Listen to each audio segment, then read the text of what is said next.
When I look at the relics of the past mining, it's a representation of the history of where we've been, the development of our society into an industrial, technological society. It reminds me of all the things in my life that are made from metal, how they affect and improve my lifestyle.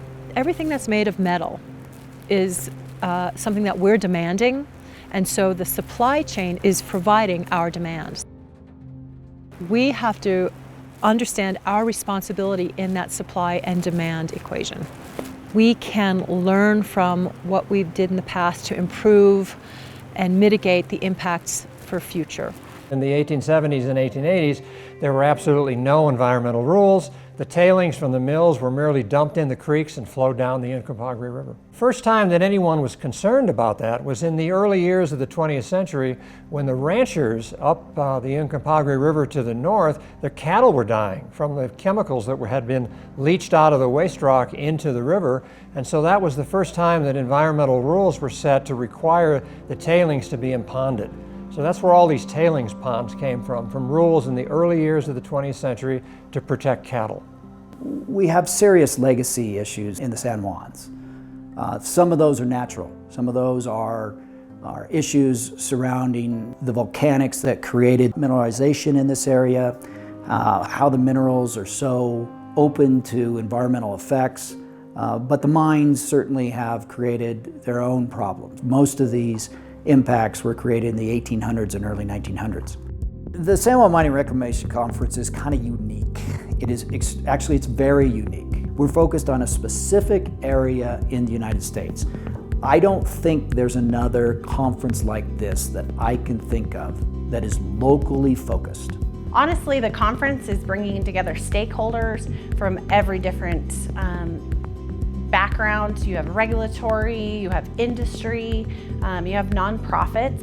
The conference is a great opportunity to network, and it rotates through each of the hard rock mining towns around the San Juans, and so each year it's different. It brings out the personality of the community, the unique setting, the projects and the accomplishments that have been done there. It's just an awesome way to get to know your neighbors and explore the mountains.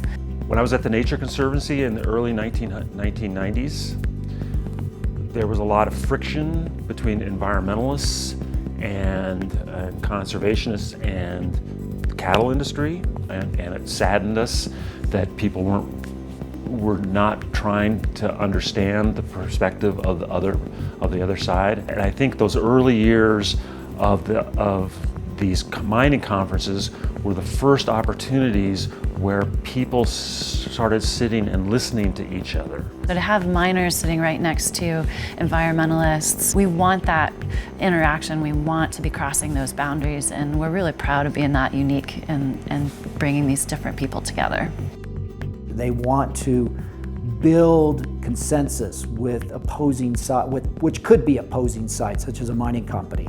People are working together with the mining industry and nonprofit groups and citizen groups and learning from each other. To me, the point of sharing information, it is to build common ground, because until all the diverse interests have something to agree on, nothing can happen to change anything. Some of the changes that we've seen that have been so exciting are watching some of the projects and ideas that started actually come to fruition. You know, we've seen them go from being seeds in the ground to 7 years later. Now they're functioning, working sites. And it's a lot of fun because it's just a celebration of things that all of you have been working on just in different parts of the San Juan Mountains.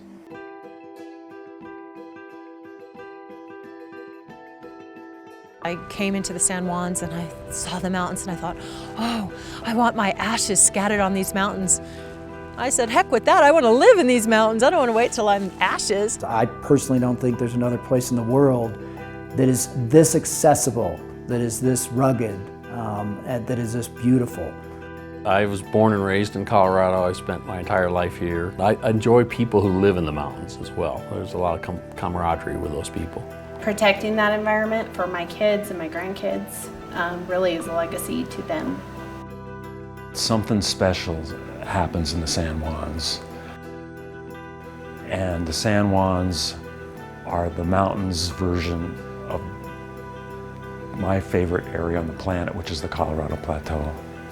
And the waters that fall from the snow and the San Juans flow into the Uncompahgre and the San Animas and the San Juan rivers, and they flow out into Utah and northern New Mexico and eventually make their way to Arizona, and they're the Colorado Plateau.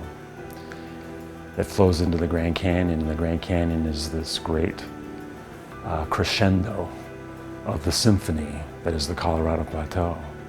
And the San Juans are the Colorado Plateau's mountains, and they're the most special place on earth, and that's the truth.